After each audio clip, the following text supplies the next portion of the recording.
My ex-wife was waiting tables at a greasy spoon diner downtown, 7 months pregnant, her feet swollen and her apron barely tied around her waist.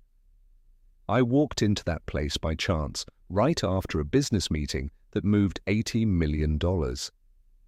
When our eyes met, she dropped her tray. The crash of plates shattering against the oil-slicked floor echoed through the whole diner. But the sound that really broke something inside me was her breath, caught in her throat like she was seeing a ghost. And maybe she was, because the man I was when I left her is long gone, and the man I've become never imagined he'd find her like this, carrying a life inside her while juggling dirty dishes with trembling hands. If you've ever truly loved someone and destroyed everything out of pride, fear, or sheer stupidity, this story will hit you in a way you might not be prepared for. Because what happened in that diner on a Thursday night wasn't just a reunion. It was the moment I realized all the achievements in the world are worthless when you lose the only person who made you feel human. Before I continue this story, I want to ask you for one simple thing. If you like hearing real stories that touch your heart and make us reflect on the choices we make in life, subscribe to this channel. Every week we bring you stories like this about people who have gone through situations you might be living through right now. Stories about regret, redemption, and the chance to start over. Your subscription helps me keep bringing you these stories, and I promise each one will be worth your time. My name is Ricardo Tavares. I'm 42 years old. I own a holding company that controls 7 businesses in the tech and construction sectors. I live in a 4 warm square foot apartment on 5th Avenue. I have 2 imported cars in the garage and a bank account that never keeps me up at night worrying about money. But none of that mattered when I saw Amanda standing there in that faded green uniform, her hair pulled into a messy bun, her eyes wide with pure panic. She looked different. Thinner in the face, despite the huge belly stretching the fabric of her dress. She had deep circles under her eyes, dark bruises that no amount of makeup could hide.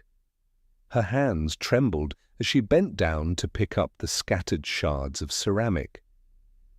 The diner manager appeared like a rocket, yelling about a deduction from her pay, about responsibility, about how she couldn't afford to break anything else. I couldn't move. I just stood there, my $3,000 suit clinging to me and my Swiss watch heavy on my wrist, watching the woman I loved being humiliated for dropping 3 plates of food that cost less than I spent on breakfast. Amanda didn't look at me again. She just mumbled an apology to the manager, wiped her hands on her apron, and disappeared towards the kitchen, her huge belly swaying with each tired step. I should have left. I should have pretended I hadn't seen her, hadn't recognized her, that this had nothing to do with me. But something inside me, something I thought had died 3 years ago, refused to leave that place without understanding how the woman who used to sleep in silk sheets beside me ended up waiting tables at a dive restaurant in the middle of Manhattan. 3 years earlier, Amanda and I were the perfect couple. At least that's what everyone said. We met at a charity gala thrown by an NGO I sponsored, one of those fancy parties where everyone shows up more to be seen than to actually help anyone. She was there as a volunteer, passing hors d'oeuvres to the wealthy guests. She wore a simple black dress, no designer labels, no jewelry, but she had a smile so genuine it seemed to shine brighter than all the diamonds in the room. We talked all night. She was a literature teacher at a public school in the outer boroughs. She made next to nothing, lived in a 1-bedroom rented apartment, and said the greatest wealth in her life were her students who learned to love books because of her. I fell in love that very night, not for what she had, but for who she was. Amanda made me feel that there was something more important than money, more important than business, more important than the empire I'd built with blood and sweat since I was 20. We got married 6 months later, a small ceremony, just family and close friends. She didn't want a big party, no lavishness, no ostentation. She said she'd rather use the money to help the school where she worked, to buy new books, to renovate the library that was falling apart. And I let her. Because back then, I still believed that love was more important than my need to control everything. But the truth is, I never stopped being who I always was. A man obsessed with power, with status, with proving to the world that I was better than everyone else. And slowly, without even realizing it, I started to suffocate Amanda with my obsession. I wanted her to quit her teaching job. I wanted her to dedicate herself to being my wife, to attend social events with me, to wear designer clothes, to behave like the other women in my social circle. But Amanda refused. She said teaching was her life's purpose, that she wouldn't give it up for anything, not even for me. And every time she said that, I felt like she was rejecting me, like I wasn't enough, like what I offered had no value. The argument started small. Silly fights about where to grab dinner, which social event to attend, how much time she spent at school versus how much time was left for me. But over time, the fights grew, laced with venom, festering with resentment. I accused her of not loving me enough.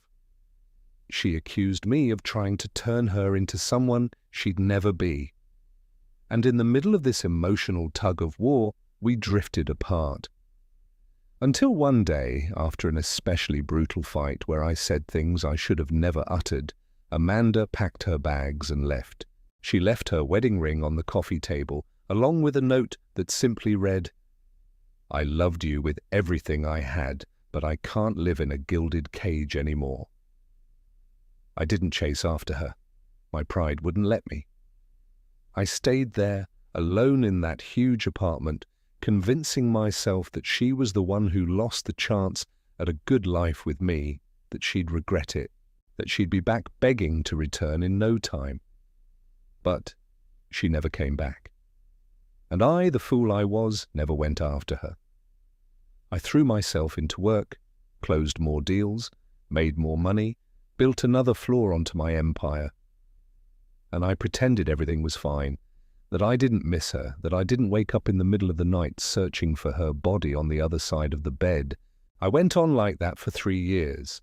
3 years of pretending I didn't care. 3 years of believing I'd made the right choice. Until I walked into that restaurant and saw the woman I loved carrying another man's child while she cleared tables to survive. I sat at a table in the corner, away from everyone, and pretended to read the menu while watching Amanda move through the dining room. She was tired. You could see it in the way she dragged her feet, in the way she rested her hand on her back every time she had to bend down to pick something up. No one there seemed to notice. The manager kept barking orders, the customers kept ignoring her existence, and she kept working, silent, as if she'd grown accustomed to being invisible. When she finally came to my table, our eyes met for the second time that night. She stopped, took a deep breath, and then, with a voice firmer than I expected, she asked, "What can I get for you?" It wasn't, "Hi, Ricardo." It wasn't, "What are you doing here?" It wasn't, "Long time no see." Just, "What can I get for you?" As if I were just another customer, just another person, sitting at any table waiting to be served. I said, "We need to talk, Amanda." She shook her head. "I'm working. Place your order or leave." Her voice trembled, but it was firm. I knew that tone. It was the tone she used when she was fighting not to fall apart, when she was holding back tears with all her might, when she was trying to stand tall, even as the world crumbled around her. I ordered a coffee. That was it. A coffee I wasn't even going to drink. She scribbled it down on a crumpled notepad and walked away without another word.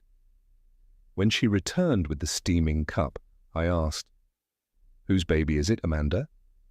She placed the coffee in front of me, wiped her hands on her apron, and replied, "Nobody's business of yours." And then she turned her back and left again, leaving behind the faint scent of cheap coffee mixed with the lavender perfume she always wore, that same perfume I could still catch on the clothes she'd left behind in the apartment closet. I stayed in that restaurant until it closed. I pretended to drink that awful coffee, pretended to eat a slice of cake that tasted like cardboard, pretended to read texts on my phone while I watched Amanda work. When the last customer left and the manager started counting the till, she grabbed her worn-out bag, took off her apron, and walked towards the exit. I followed her. Outside, the night was cold. The wind cut at my face and the fine rain slicked the asphalt. Amanda pulled on a thin jacket that offered no warmth and started walking towards the bus stop. I ran after her, called her name. She didn't stop. I grabbed her arm gently, afraid of hurting her, afraid she'd shatter like porcelain in my hands. She stopped, turned to me, and in her eyes I saw everything I had lost. I saw love, I saw anger, I saw exhaustion, I saw pain. "Let go of me, Ricardo," she said. Her voice was low, almost a whisper. I released her, but I didn't move. "Please," I said, "let me help you." She laughed. But it wasn't a laugh of joy, it was a bitter laugh, full of sarcasm, full of hurt. "Help me? You want to help me now, after 3 years? After you kicked me out of your life because I wasn't the perfect wife you wanted me to be?" "I never kicked you out, Amanda. You left." "I left because you gave me an ultimatum, Ricardo. It was either I give up everything I was and become your little showpiece, or we were done. And I chose to be done because I love myself more than I loved you. And it was the hardest choice I ever made, but it was the right choice." Her words hit me like punches to the gut because she was right. I had given her that ultimatum. In a fit of anger, frustration, and wounded ego, I had shouted that if she didn't change, if she didn't dedicate more time to me and less to that miserable school, we had no future together. And she had chosen the school, she had chosen the students, she had chosen to be who she was, and I, in my infinite pride, had let her walk away without a fight, without an apology, without admitting I was wrong. "And the baby?" I asked again. She looked down at her belly, her hand gently stroking the stretched fabric of her dress, and replied, "The baby is mine, all mine. The father didn't want anything to do with it. He vanished when he found out I was pregnant. And that's okay. I don't need anyone. I can handle it on my own." "You're working at a diner, Amanda, 7 months pregnant. Your feet are swollen. You're barely making minimum wage. How exactly are you going to handle it alone?" She took a deep breath. Her eyes welled up, but she didn't let a single tear fall. "I've always managed, Ricardo. I grew up poor, remember? My mom raised me and my 2 brothers by herself, working as a cleaner. We ate rice and eggs almost every day. We wore clothes from thrift stores. We lived in a little shack that flooded every time it rained. And even then, we survived. We loved each other. We were happy. So don't tell me I can't handle it just because I don't have a lot of money. Money isn't everything, Ricardo. You should know that better than anyone." I did, or at least I used to. But somewhere along the line I'd forgotten. I'd let money, power, and status become the only things that mattered. And there, standing in the light drizzle, looking at the woman I'd lost through sheer arrogance, I realized how small, how petty, how hollow I'd become. "I'm sorry," I said.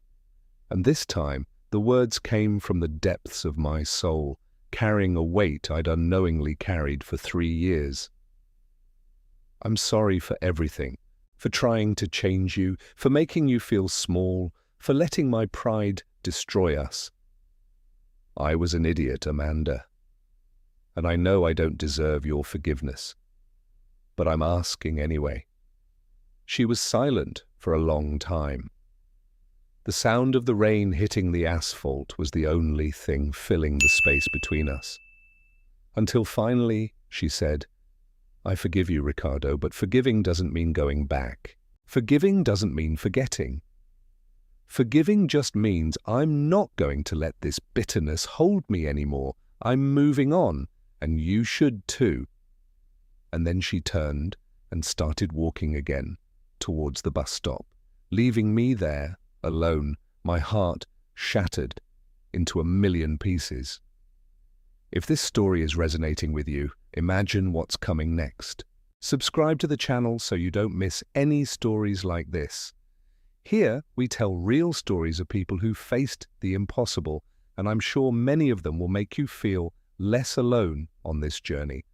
Tell me in the comments below, have you ever been in a situation where you felt you lost the person you loved most because of pride or fear of truly opening up? Have you ever had that moment when you realized you destroyed something precious and didn't know how to fix it? Right, I've been there below. If this story touched you in any way, your comment might be exactly the message someone else needed to read today to know they're not alone. I didn't let Amanda get on that bus. I ran to her, stood in front of her and said, "I'm not going to let you walk away again. Not this time. Not when I know you need help." She sighed, tired, exhausted, as if all the energy in the world had drained from her body. "Ricardo, I don't want your help. I don't want your money. I don't want to become another one of your charities. Just want to live my life in peace." "It's not charity, Amanda. It's responsibility. Not for the baby. I know he's not mine, but it's my responsibility because I loved you, because you were the best thing that ever happened to me, and because I won't be able to sleep at night knowing you're struggling while I have money to blow on useless things." She looked at me with a mixture of surprise and suspicion, as if she couldn't believe the words were coming out of my mouth. "What do you want from me?" "Ricardo?" "Nothing," I replied. "I don't want anything from you. I just want you to let me help you. Let me pay for a decent place for you to live. Let me give you the means to take care of this baby without having to work yourself to the bone. No strings attached, no expectations. Just help from someone who still cares about you." She shook her head, her eyes filling with tears that finally began to fall. "I don't know if I can trust you again, Ricardo. You hurt me too much. And I fought so hard to pick myself up after we broke up. I don't want to go back to that dark place again." "You won't," I promised. "Because this time, I'm not going to try to change you. I'm not going to try to mold you. I'm not going to try to control you. I'll just be here, in whatever way you need, as much as you allow. Nothing more, nothing less." And for the first time that night, Amanda seemed to hesitate. She seemed to consider the possibility that maybe, just maybe, I was telling the truth. In the following days, I did as I promised. I rented a small but comfortable apartment near downtown, furnished it with simple but quality items, and handed the key over to Amanda. She accepted, reluctantly, fearfully, but she accepted. Because the truth is, she was at her breaking point. She was exhausted, she was alone. And as much as her pride screamed at her to refuse everything, her need screamed louder. I paid her overdue bills. I took her to the doctor. I bought the things the baby would need. But I never asked for anything in return. I never demanded she thank me. I never tried to use it as leverage to win her back. Because I had learned, in the most painful way possible, that love can't be bought. Love can't be negotiated. Love can't be controlled. Love is offered, freely, unconditionally, and for the first time in my life, I was loving someone the right way. The way I should have loved from the start. Amanda began to relax little by little. She started to trust again. Not us as a couple. That was still too far off, but me as a person. as someone who genuinely cared about her well-being without wanting anything back. We talked almost every day. I'd stop by her apartment to see if everything was okay, if she needed anything, if the baby was kicking, if she was eating right. And in those conversations, I began to discover just how much I had lost, how much I had wasted, how blind I had been. Amanda told me that after we broke up, she tried to continue working as a teacher, but the school where she taught closed due to lack of funding. She tried to find jobs at other schools, but none were hiring. She tried tutoring, but couldn't get enough students to cover her bills. That's when she started working at the restaurant. It was a humiliating, tiring, low-paying job, but it was what she had. And then she met Fernando, a customer at the restaurant who treated her kindly, who made her laugh, who seemed genuinely interested in her. They dated for 6 months, and when Amanda found out she was pregnant, she told him with a heart full of hope. But Fernando wasn't happy. He was terrified. He said he wasn't ready to be a father, that he couldn't afford to support a family, that this wasn't what he wanted. And he disappeared.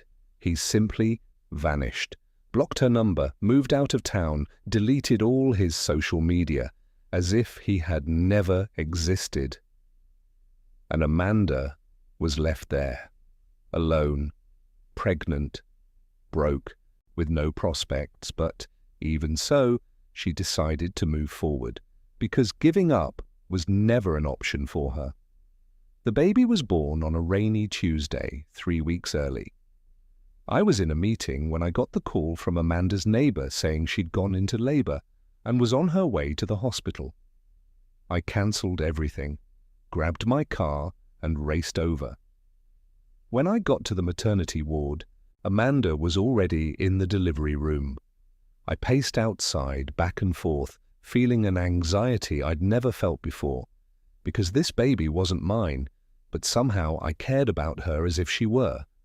When the nurse finally came out and said it was a girl, that mother and daughter were doing well. I felt tears stream down my face, unable to stop them. I went into the room. Amanda was lying in bed, pale, tired, but smiling. And in her arms, wrapped in a pink blanket, was the most perfect child I had ever seen in my life. "Want to hold her?" Amanda asked. I hesitated, but she extended the baby to me, and I couldn't refuse. I took that tiny body in my arms and felt something inside me break, something that had been locked away for years, something I didn't even know existed. This child didn't have my blood, she didn't have my DNA, but when she opened her dark eyes and looked at me, I knew I would protect her with my life, that I would do everything in my power to ensure she never went through half of what her mother had, that I would be for her what her biological father never was. "What are you going to name her?" I asked. "Sophia," Amanda replied. "It means wisdom. And I want her to grow up wise, to learn to love herself, to never depend on anyone to be happy, to know that true love doesn't imprison, it liberates." I looked at Amanda, and in her eyes I saw forgiveness, I saw a fresh start, I saw hope. And for the first time in 3 years, I felt that maybe, just maybe, I had a second chance. Not to go back to what we were, but to build something new, something better, something based on respect, on freedom, on true love. In the months that followed, I became part of their lives, not as a husband, not as a father, but as someone who was there, present, without demands, without expectations, just loving. I'd wake up in the middle of the night when Sophia cried and Amanda was too exhausted to get up. I'd change diapers, I'd warm bottles, I'd sing lullabies I didn't even know I knew. And in that process, I was rediscovering myself.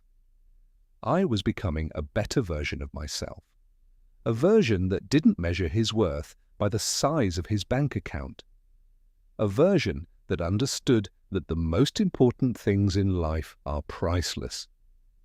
One day, Amanda called me over to sit on the couch. Sophia was sleeping in her crib nearby. The late afternoon light streamed through the window, painting everything gold. "I need to tell you something," she said. My heart pounded in my chest. I didn't know if it was good news or bad. "You can say it?" I replied. "I truly forgive you, Ricardo. Not just saying it, but from my heart. And I've realized you've changed. That you're not that man anymore who needed to control everything and everyone around him. You've become someone better, someone I admire, someone I trust. And I wanted you to know that." Her words filled me with a happiness I couldn't put into words. But I didn't say anything. I just held her hand, and we sat there in silence, watching Sophia sleep, knowing this was the fresh start we needed. Not a fresh start that erased the past, but a fresh start that honored everything we had lived and learned. Months later, we started dating again. Slowly, without rush, respecting each other's time. And a year later, we got married again, in an even smaller ceremony than the first. Just me, Amanda, Sophia, and the people who truly mattered. This time, I didn't try to change anything. I let Amanda continue being a teacher. I let her keep living in the small apartment if that's what she wanted. I let her make her own decisions. And you know what happened? She decided to let me be a real part of her life. Not because I demanded it, but because I earned it. If this story touched your heart in any way, I'm asking you, from the bottom of my heart, hit that subscribe button. Here, we don't just tell stories, we create a space where real people share real struggles and find comfort in knowing they're not alone. Every subscription helps me continue this work, and I promise that every week you'll find a story here that will make you reflect, cry, smile, and above all, feel understood. And before you go, do me a favor.